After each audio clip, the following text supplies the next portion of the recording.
Hello and welcome to Profiles in Risk. This is your host, Tony Cañas. Today I have with me Timo Loescher, insurance lead for North America at Quantexa. Timo, first of all, thank you for joining me today. How's it going? It's going great. It's going great, man. It's been a cool winter, but it's warming up now here in Indianapolis. Sun's shining just in time for me to jet off to a wedding in LA where the weather's also lovely. So, the Fantastic. week's looking up. Fantastic. So we're recording March 10th, right after daylight savings spring forward. So Indianapolis is good weather in March. Good today, not usual today. All right, all right. So we always give the guest the chance to give the elevator pitch. What is? Oh, and I did say your job title, right? Insurance Yes. Yeah. lead for North America. Okay, at Yep. Quantexa. So Yep. we always give the guest the chance to give the elevator pitch. What is Quantexa? Quantexa is what we call a decision intelligence platform, which usually for most people clears nothing up because it's emerging technology, emerging concept. Um, Basically, what Quantexa does is it's a set of utilities, capabilities, kind of all packaged together, lets our customers unify their data from across their data estate, contextualize that data by connecting it and exposing insights of from relationships between entities, and then help them make better decisions ultimately. And we've done this at a number of tier one customers, tier one insurers at different parts of the value chain, helping them grow business. We helped the tier one generate 200 million in revenue by exposing um, parts of personal and commercial books, individuals that show up on your personal lines, um, or that are in your personal lines book that are actually directors of corporates in the commercial book, or vice versa, corporate directors that could be personal targets for high net worth business. We've helped them optimize, improving efficiencies in some circumstances up to 30 times faster for complex case management in both the claims and underwriting space. And then we've also helped organizations protect against hidden risk, so exposing fraud, undercover or uncovering supply chain risk. Um, we helped Allianz find over $100 million of fraud risk in their book that they didn't find before we were set up and running with them. So we worked with a number of major insurers doing really cool stuff. Quantex itself is about, I think, 9 years old now. Just hit our Series F funding, valued at 2 billion or so. We just finished a $175 million fundraising round.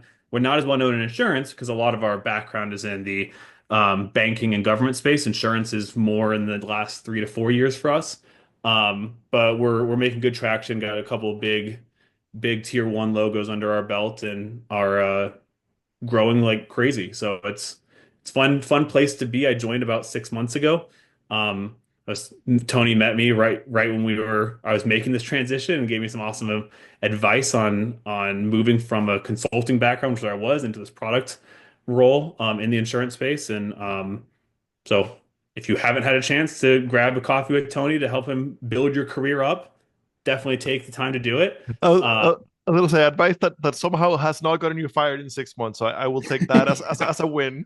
Uh, so and if I remember correctly, uh, the company it's one of the foreign companies, right? Starting to expand in the US. Yeah. So we're headquartered in London. The kind of North America market is largely Canada and the US. And I actually couldn't tell you what our exact sprawl is here, but like what percent of our revenue and stuff comes from here. But it's definitely not like peanuts, right? We're with a lot of the major banks. We're with the Canadian government. We just got winning a contract with them recently, and then we have um, a number of insurers, including Chubb here in the US. Um, so yeah.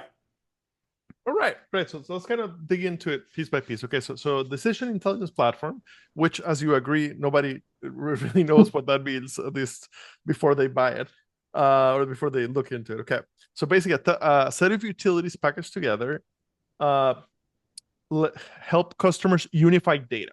Okay, so Yes. in our world of insurance, right, an insurance carrier is ultimately a giant amount of data sitting on a large amount of capital, Hmm. and trying to not lose that capital, right? Try to take educated risks, to slowly and intelligently grow that capital by making gambles, basically, right? In what kind of risks we're willing to take. Um, and insurance companies tend to be, there's a lot of old companies, right? The average age of a large insurance company is a lot higher than the average age of a Fortune 500 company, which turns over about every like 18 years. Um, and then insurance companies were some of the first to start using mainframes to run their business. And it's a heavily regulated industry, so we have been slow at updating that. So what I've seen, the final result of all those things that I mentioned is generally we have a lot of really disparate data that it's hard to even figure out one version of the truth, Yep. right? So it sounds like this kind of tool can very much help us bring it all together for a single version of the truth to begin with. Yeah, the a lot of data sitting on top of a lot of capital example, the layer I'd throw in there is like, and when if you're picturing that, you're picturing a big block of data on a big block of capital. That big block of data is like a safety deposit box view, right? It's like all these little boxes or mailbox, right? With you see that post office. I don't know anybody who goes to the bank or post office anymore, but if you go and you have all these, there's different data in each of those boxes. It's not like it's one unified view of data, right? It's a lot of different data and a lot of different silos, you know, divided by region, by operating entity, by business function, by product line. All of that ends up being a mess. And actually, I would say a lot of insurers, especially at like the tier one end of the spectrum, have dumped a lot of money in the last 5 years getting all of this in the cloud. They put it all in one big lake. And they said, we're tired of all these different silos, let's put it all in one lake in the cloud.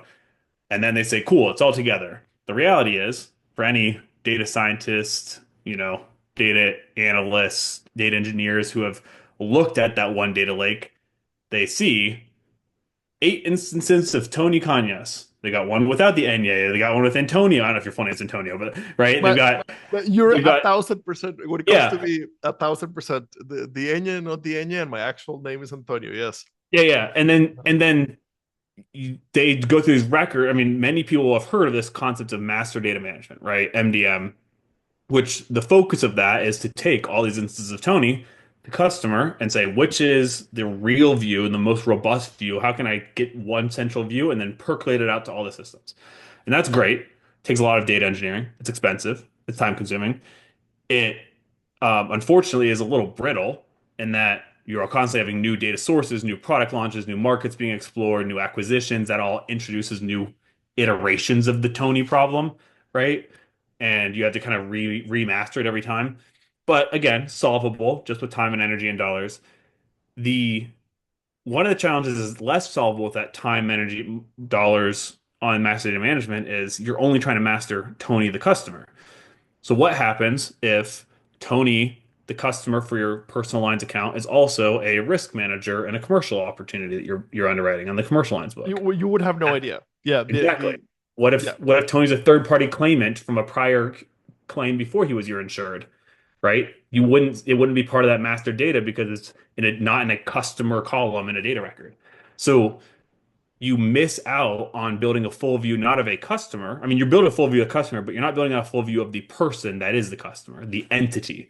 And so our foundational technology, the thing that I'm confident saying we've never been beaten a bake off in any sector, in any use case across not just insurance, but banking, government, telco, et cetera, is our entity resolution capability. So entity resolution is basically looking across these different data sources, looking at every record and saying, this looks like a name, this looks like a name, this looks like a name. Where are the matches? What's the same? What's different? It's possible that there is another Antonio Cañas who is different. And through looking up various compound keys, ancillary supporting data, things like phone number, address, social security number, etc., we can determine who's the same and who's not the same and build kind of full views of these identities, um, which is awesome. It helps us to kind of have a richer view of the real world person. Like you hear of customer 360, a lot of times that's talking about mastering the data and then figuring out what else you have about that person, everything in one place. Well, this is going a step further and saying true person 360, right? Individual 360 and or business 360, business entity, address 360. Like we can take a real world thing and give you the full view of everything connected to that person. So that's step one of unification. Step two is because in the data, we can say, here's a claimant, here's a third party claimant, here's a vehicle. It's all in the same claim data record, right? We can say, or inherent in the data, I don't have to tell the data that this claimant, or this is the claimant, and this is the vehicle, and this is the third party claimant. It's inherent in the table. So we can put it all on a graph. Have you ever heard of graph analytics? We can talk about that a little bit, but we can drop it on a graph and immediately infer the relationships between the data points, between the entities.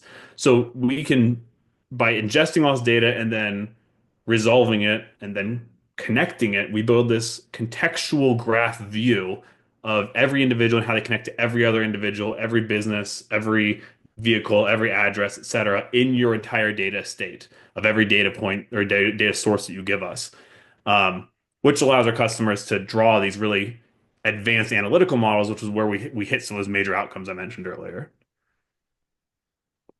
Okay, so ultimately, as we get all that context, Hmm.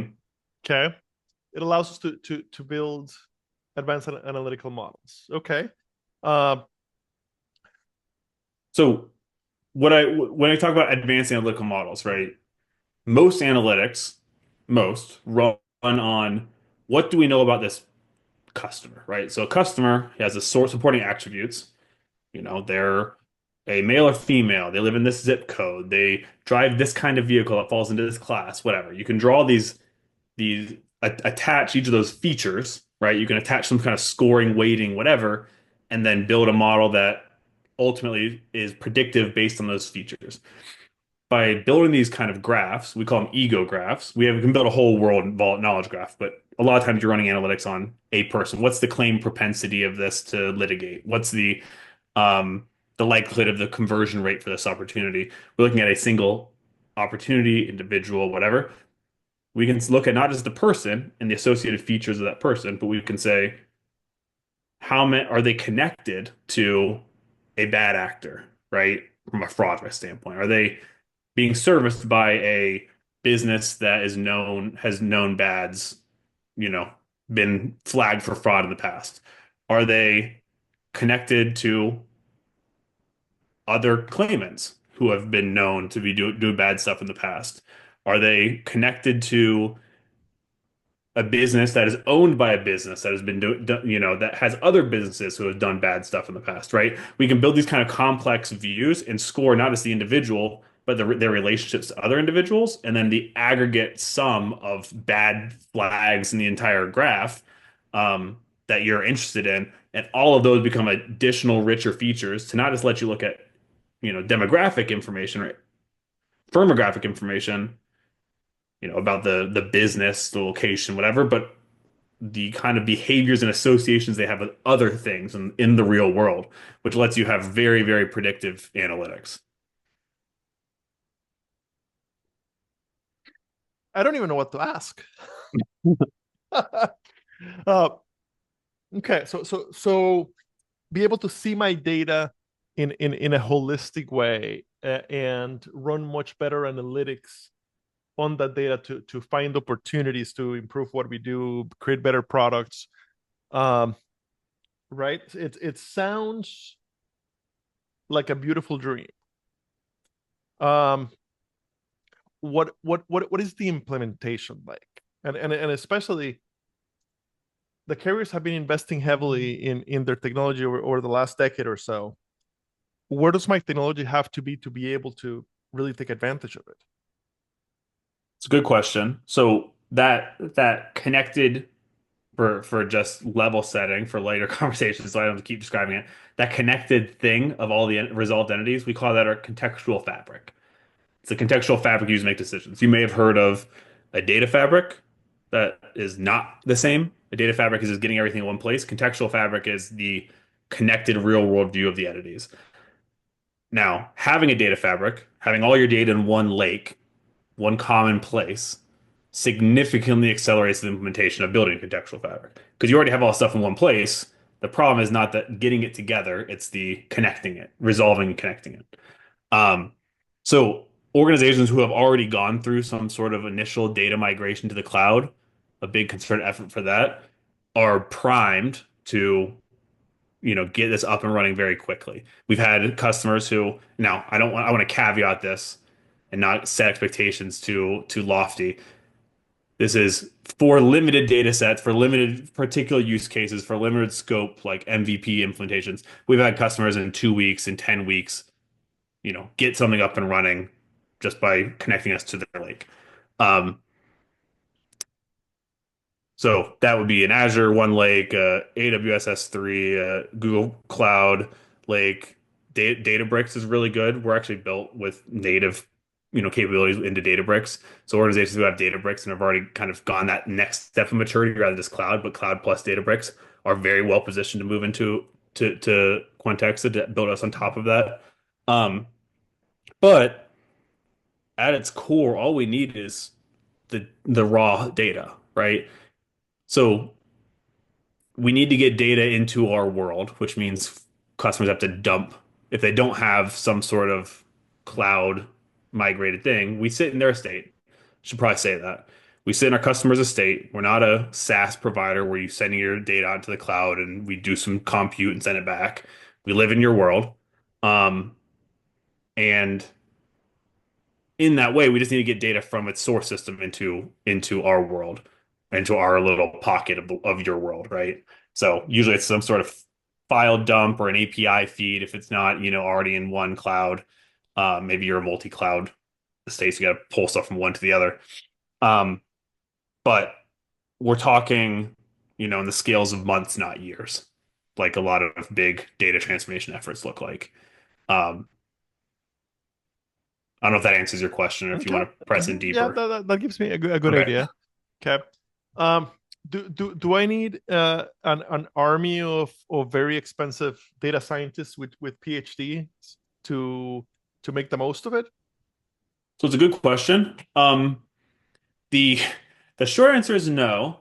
The long answer is doesn't matter because every major insurer seems to have some sort of army of PhD data scientists, Okay, right? so in Like, that case, is it going to make my expensive army of data scientists much more effective? yeah, so the reality is in other industries that are not as like data at the core as insurance, right? Like you go back in history and insurance, back when they were like doing fire insurance in the 300 years ago or whatever, they were trying to determine what data factors of, influence the likelihood of propensity of fire risk based on neighboring building structures and stuff. So like data's at the core and predictive analytics and that kind of thing is at the core of insurance.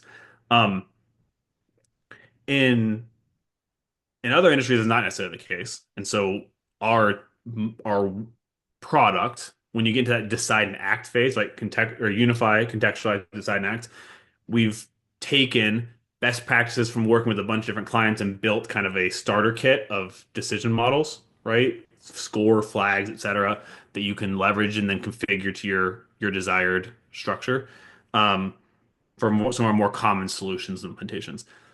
In insurance, we tend to see our customers say, "I don't need that. I've got my own models." We've already been doing, fraud risk analysis. We've been doing underwriting conversion propensity analyses.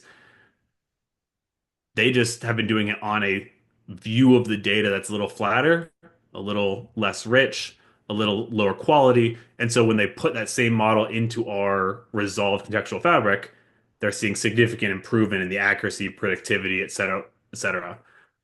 Because just a stronger data foundation. Yeah, so better context ends up making my existing models Yeah. significantly better. Yeah. That makes intuitive sense. Yeah. And it's not just to power human decisions, right? Because theoretically, the idea is you do this, you put your models on, then you could expose it to an underwriter to make a better decision, to a SIU investigator to make a better decision, to a adjuster to make a better decision. What we can also do is serve that same contextual fabric to ground an AI model. So organizations who are building Gen AI are finding significant. I think I saw an IDC study that said something like the average insurer has 24 pilots or POCs in progress, and only two have made it into production. And a lot of that, some of that's regulatory risk, concerns, but a lot of that comes down to data quality. It works when you have, a set of data context, but when you scale it and you try to inform it on broader data, the quality is not there. The context is lacking. So you say, "Tell me about this customer who's calling in," and it goes into one data record and it pulls one view of the customer. Or it goes into a data record and it says, which of these 40 customers are you interested in? And seven of them are the same customer, right? And like it doesn't actually add any lift, so people just don't use it. Adoption fails. Like if we can ground it in context, we can give a single resolved view of the customer and everything that you might want to know about that customer. Now, some people, so we can let AI make better decisions or AI agents inform people for better decisions, whether you're powering automated decisions like straight through processing, or you're trying to inform decisions like, you know, giving a service agent better intel. Um, we're trying to make better decisions. Some people have concerns of, okay, so wait, you're putting all this data into one place, contextualizing, resolving it, and then you're giving it to everyone across the value chain. So, a claims adjuster, a investigator, a service person, like what about sensitive data? What about GDPR? What about data that should live in this particular domain? Because we're not actually taking the data out of our estate. Like data residency laws can all pertain. Data use laws can, or use regulations, policies can be maintained because our resolution is dynamic. Um, what that means basically is when you resolve an individual and you're looking across 8 data records, if two of those records should not be used, they're excluded at that point. So you don't even like the system when it's resolving for a given user, because it resolves for the user at the point of use. They don't even know that data record exists. And if that makes the quality lower, so be it. That's what GDPR requires, right? That's what your permissions, what you should access require. Other organizations who might do similar things will resolve all the data and then it'll scrub out the data attributes you shouldn't see after it's been resolved, which technically it shouldn't even be resolvable, right? Because the core data behind the scenes is not shouldn't they shouldn't have access to that in the first place, and that means their model shouldn't have access to it. And we make sure that we stop, nip that in the bud early so they don't even resolve it in their world when they're building that full view of the individual. Yeah, and that's a differentiation versus the competing systems. Yeah, yeah, and it's something that our security audits typically fly through where other other organizations can get hung up there, um, because we're baked in with security kind of from the start. It's one of the advantages of being a European-based company, right? Is GDPR started and lives there first and foremost before it came to the States. So it's an advantage I think we have it as being a North America player based out of the UK. Yeah, I know. I've thrown a lot at you, so there's a number of things that we could take the conversation. You want to talk Hmm. more about AI? We talk about different use cases in the value Yeah, chain, yeah. Tell me examples of about use context. cases that you've seen in the 6 months that you've been around here in the States. Um, Yeah, so there's a couple that I can talk through. One is um, we'll talk about this one I think is interesting. There's a tier one that we work with who initially actually helped us realize the value of contextual fabric, right? We started initially being this kind of financial crime company in the banking. It's like where we started. And that's part of the reason our identity resolution is so good as a quick sidebar, is because we started in this like world of anti-money laundering, you know, fraud. banking fraud where people were deliberately hiding their identities, moving money through all these shell companies, and we were able to resolve them into like, hey, this is one person, this is one business. Like these patterns are very shady. Um, and so we were really good at that, any resolution from that. When you transfer that into, we started talking about that at like data science conferences, and one a CDAO kind of came to, or chief data science officer, I don't remember exactly what title he had then, came to our chief technology officer and was like, I think this is really cool. Why are you only talking about fraud? Like, why are you only talking about banking fraud and AML? Like, there's a really good use case for this. In for us, if we could build a full view of our customers, our commercial business insurance customers, the whole world of our D&B data and Experian data, if we could resolve it all, we could pre-underwrite everybody. We could say this is the opportunity, or this is the NICS code, this is the kind of business activity, this is the size, this is the longevity of business, this is the growth rate, etc. And then they could say, instead of going to brokers and saying, hey, we're looking for companies in this kind of appetite, at this shape, size, they can go to a broker and say, I want these 50 companies. Do you have them? Because I want to write them, right? They get way more targeted in their prospecting activity. And then when those opportunities eventually came through their front door, they could they already had pre-underwritten, on half of the initial quick decline kind of rules. They immediately cleared across the business because they had a full view of the business. So any line that came in through different things, they immediately knew where it fit. They could improve that triage. This is where one of the examples where I was saying like significant improvement in operational efficiency. Um, and ultimately, we're able to drive like a 98% match rate across these different data sources. They were at like 60%. So we found, helped them find like, you know, 40% more matches, 40% uptick in matches to improve some automation, which drove to like 75% automation in that pre-population, initial modeling, et cetera, which, a lot of underwriting is just gathering data. And if you can automate 75% of that, it's a huge efficiency gain, both in terms of how long it takes to write that particular submission, but also in the volume of submissions you can now write, right? Because you suddenly have freed up capacity. Um, so that was an interesting case. Once we had that though, and it was working really well, they said, "Hey, this whole like contextual fabric thing, this connection of businesses and people, and couldn't we use this in our fraud world?" And so they like took the same fabric, same data asset that they had built and started applying it from fraud analytics to it. They added a couple new data sources, NICB, so crime, insurance, crime data, some watch lists, their internal watch list from prior fraudulent claims, and suddenly they had the exact same foundation to drive fraud analytics. And we see that at our customers where they built it for one thing, they took us, used this one place, and then they pivoted us and immediately used the same fabric, the same technology to drive another one, which is, you know, in their world of operational efficiency, reuse, et cetera, like incredibly valuable. So customers love us for that. So that's one use case, both on the, I guess, two use cases. But in terms of outcomes, I mentioned Allianz earlier on the fraud side. That was one of our first insurers. Um, Allianz, global organization. Every different country has their own operating entity, right?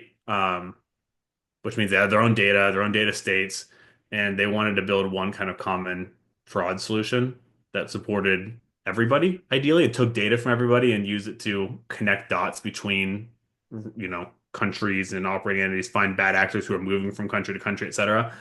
Um, and by unifying all their data, we were able to help them process claims 10 times faster for these kind of complex, high risk claims.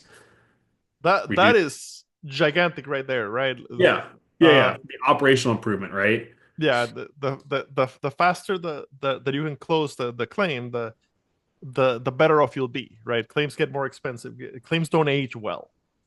Yeah, I Um, think I think it was Chubb. We had a stat where we found that each complex investigation was taking a person week, and we reduced a person week per complex claim because we reduced it from like 40 hours to 2 hours. So we essentially reduced a person week of SIU time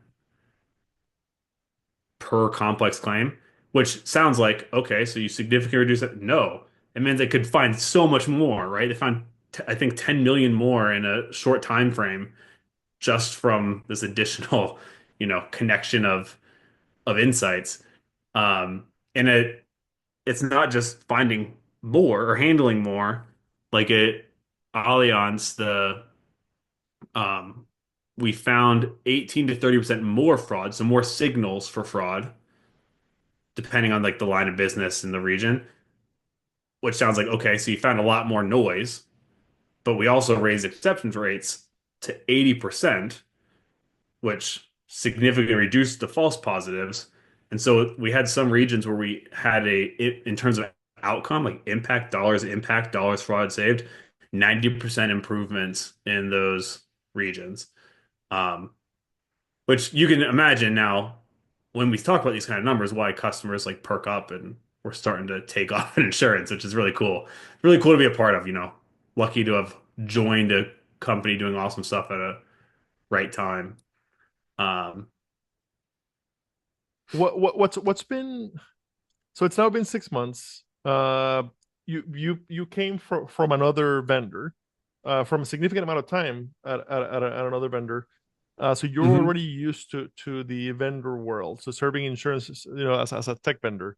What has been most surprising to you? So to clarify, I came from a consulting company who did a lot of work with insurers, right? So it's not the pivoting um from tech vendor to tech vendor, right? It's more the pivoting from the style of buying, right? The style of services to product. That's been interesting. I think something that, if anybody was considering moving one direction or the other, right, from services to consulting or back, I think something that's unique about product, because I spent ten years in consulting, um, is when you get a meeting at a conference or you get a call through network or whatever to talk about problems and solutions as a service provider, you kind of have a broad remit because your solution is what's your problem? I can help you with anything. I'll just like apply rational thought and unique ideas and borrow from other companies I've worked with and challenge status quo and put out potential ideas, bring ideas together. But ultimately, like in services, you're in the business of solving the whatever problem with whatever tools at your disposal, which is anything. Um, you're limited by what you are capable of talking about, basically. In product, that's not the case, right? You have a specific set of solutions for a specific market, for a specific pain. Um, which means when you take a call or you have fewer at bats, right? Like it's harder to get that theoretically that call because you have to find the exact right person. But when you have it, it's a much richer conversation. Um, which means you're generally, I would say, it feels like the impact in you have to an individual is higher, right? Because a lot of times your consulting conversations, you have a great conversation, it feels like you added value, and then you walk away and they never call you again because they have their preferred vendor lists and so on, where you can really differentiate in the product space, but you're only differentiating for a certain set of people who have a certain set of problems. So it's it's interesting. I think I've had some really deeper conversations in the last 6 months than I had in some of my insurance conversations before as a consultant. Um, but I've also had, I think, more rejected conversations because people are like, that's not my problem. I don't care about that, which is fine. In some ways, that's good because it helps you like screen out people that you don't want to waste their time. They don't want to waste your time. Like you might see it as a negative, but I think it helps you make sure you're finding the right people who have the right problems that you can actually solve, which is cool. That's probably the biggest change so far. Huh. Okay. Um, so the company is at 9 years old. It's a mature company, but newer to the U.S. insurance space. Um, anything? new coming down the development pipeline the rest of the year that you're already able to talk about? Yeah, yeah. So there's some stuff we just had our what we call QuanCon. It's our annual conference. We just had it last Friday. That's where we announced our big funding milestone. We also launched or announced a couple product updates. One was this I mentioned before, we're on your client's estate, cloud, prem, hybrid, whatever. We live in your client's estate or the customer's estate. What's different or it's not something that we've recently launched, and this is not in insurance yet. It's in banking. But we launched a cloud version for like the mid to lower size, smaller size businesses, which is very powerful because it significantly reduces some of the complexity, the onboarding, the cost of implementation. You're a little limited in your capability set in some ways, but it's the right size for that. We just did it for just for AML for banking, but we have a whole like roadmap of future like SaaS offerings, and I believe insurance fraud will be in that pipeline at some point in the next few years. But that's like the first foray into that. We just announced Q Assist, which is our kind of what I would call our AI orchestrator.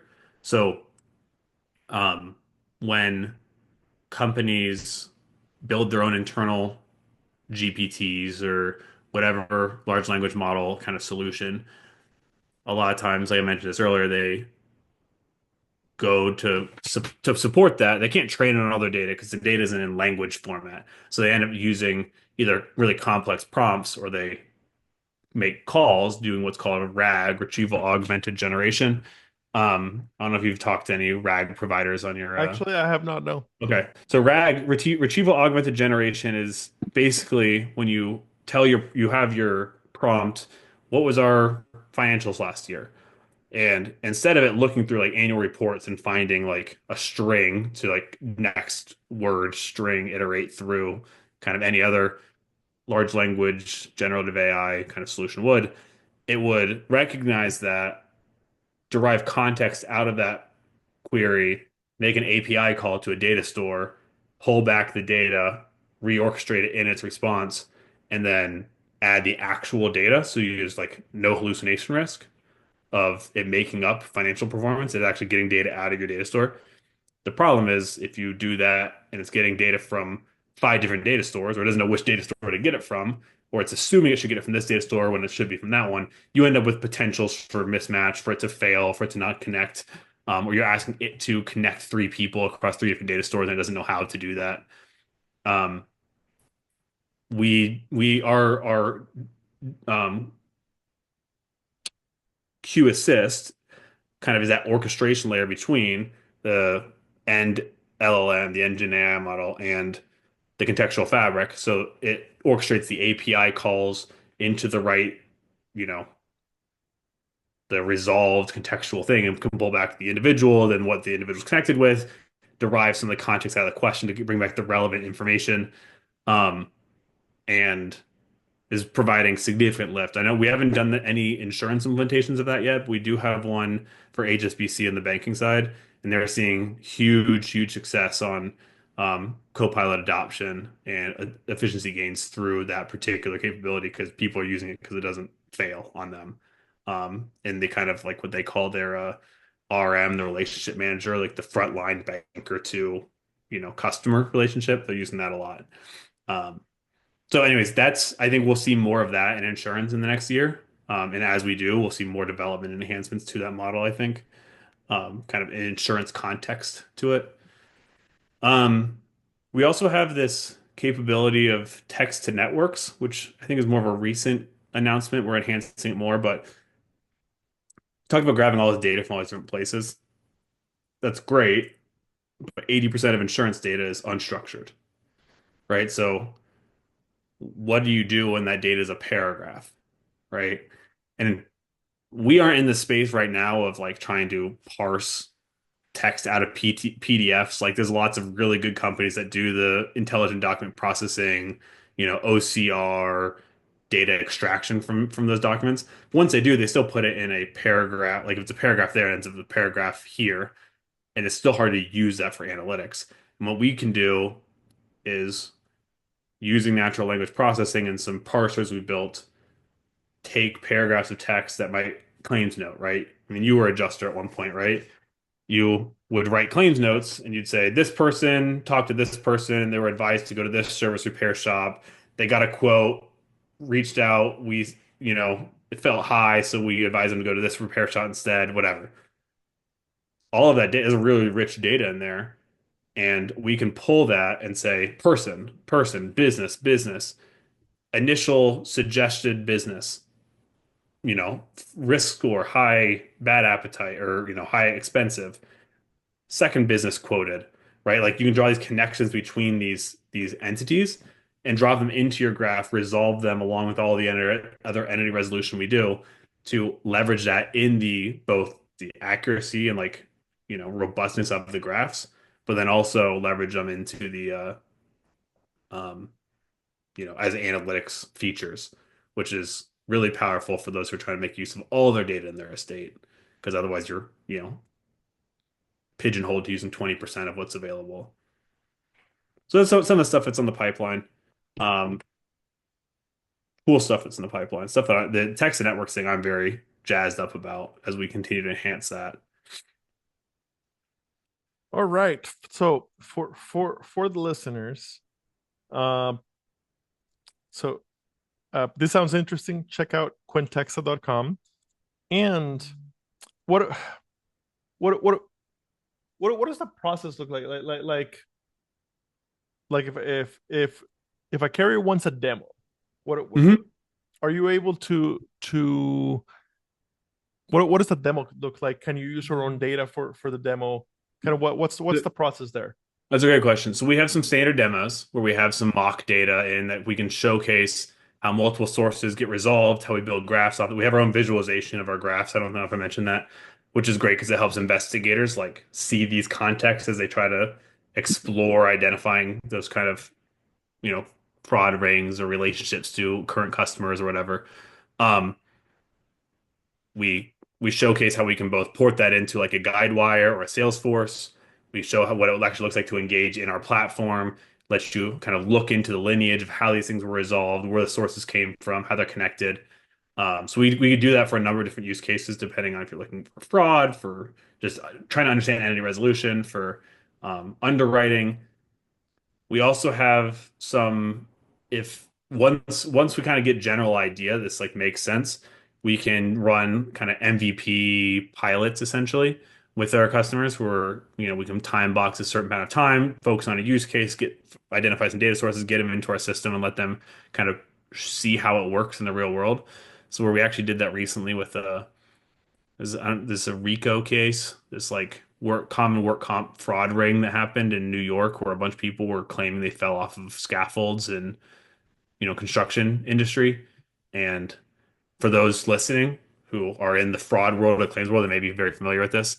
We were able to help a customer find significant rings that they were didn't they had may have seen one piece of, but didn't realize that eight of these claims were actually connected in one bigger case, and like they go, after this common party and litigate more intentionally. So we were able to do some of that stuff in just by plugging in some of that third party like published data and their data and kind of look at them together, which is pretty cool. So we can do that kind of stuff too. It's just a matter of, you know, the more complex the data stores, the more complex you need to pull it in, the harder it is to kind of quickly spin up. But especially if you have everything in a cloud in one lake somewhere, it's pretty easy for us to just jump in and get started in a few weeks. All right. All right. Thank you so much for your time today. Uh, interesting stuff. Uh, Yeah, heavy stuff, right? It's yes, deep. yes, It took deeply. me, that's the reason we're only having this conversation now, because it took me 6 months to fully understand it. But I'm hopeful that some of your listeners hear this and go like, there's a pieces of that I've understood enough that I find really interesting, or hopefully people are going, that's all makes total is totally clear. Um, I'm interested. I want to talk more. Like happy to. If not, even if it's not through us, I think one of the main takeaways I want people to think about, if I were to take anything away from this, is when you're using analytics for whatever part of your organization you're using it for, Are you looking at data records, or are you looking at entities, full views of entities? And then are you looking at just the data record in isolation, or just an entity in isolation? Or are you looking at how they relate to others? Because the identification of entities and the connection to other entities and being able to score on all those can drive significant uplift in your ability to make good decisions. And I think that's the hidden data that's trapped in most organizations. I think we have data, so 90% of data in insurers is not being leveraged in the average decision. Yeah, 90%. that would That's make sense, crazy, given the right? sheer amount of data we have and our technical debt. Yeah. So I think it's an area worth at least learning about, poking at, seeing if there's an opportunity there. But yeah, happy for if anybody wants to chat, happy to. And again, if anybody wants to just have some career advice that won't get you fired in 6 months, I would recommend talking to Tony, grabbing a coffee with him. Uh, yeah, no, thanks for having me on, Tony. This has been really good. Oh, Really fun. anytime. When this goes live, I'll tag both you and the company on LinkedIn. For the listeners, both the company and Timo's LinkedIn in the show notes. Thank you very much for your time. Thanks so much, man.